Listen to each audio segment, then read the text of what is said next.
大家好，我是武夷张鹏，今天为大家讲一个疏通八髎的方法，它可以帮助我们调理女性的月经不调啊，还有一些女性的妇科的问题，包括男性的一些功能上的问题。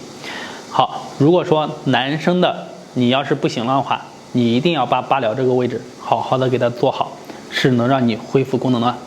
另外一个，我们做这个动作呢，同时还可以帮助我们调理含胸驼背、胸闷气短，然后调理肩颈的问题。好，下面呢，我为大家讲解。首先呢，我们做的这个动作可以坐在那里做，也可以站着。我建议大家站着的练习比较好，坐在那里呢，也可取。好，手呢这样交叉在一起，怎么做呢？抬起来，哎，自然的抬起来啊，身子保持正直。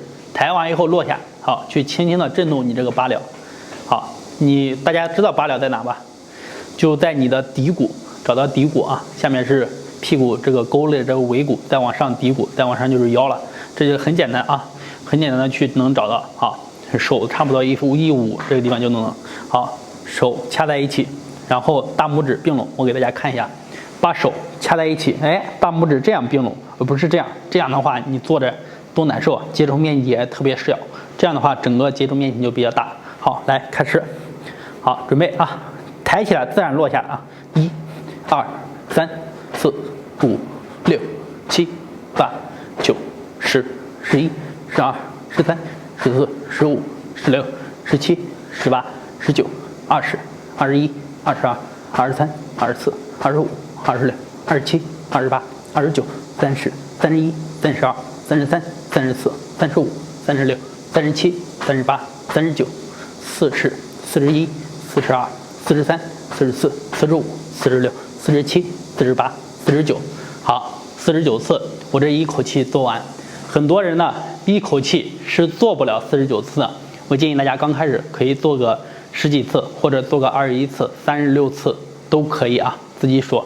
有的人做几次就会发现，哎，这个肌肉太酸了，这肩膀又酸又痛，怎么办呢？就是放松，做不了放松，甩一甩，抖一抖，然后再继续做。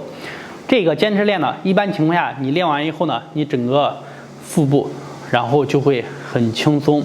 然后呢，如果说你长期坚持练习，那么你的阳气、肾气、元气从这里上升上来，久而久之的，你男性的一些问题可以恢复的，包括女性的月经不调啊、痛经呢，都能得到很好的调理。同时，大家感受到我们的肩膀去锻炼到了，这肌肉练完以后呢，气血足了，胸闷气短，包括含孕驼背都能得到很好的调理。好，希望大家呢坚持于练习这个动作。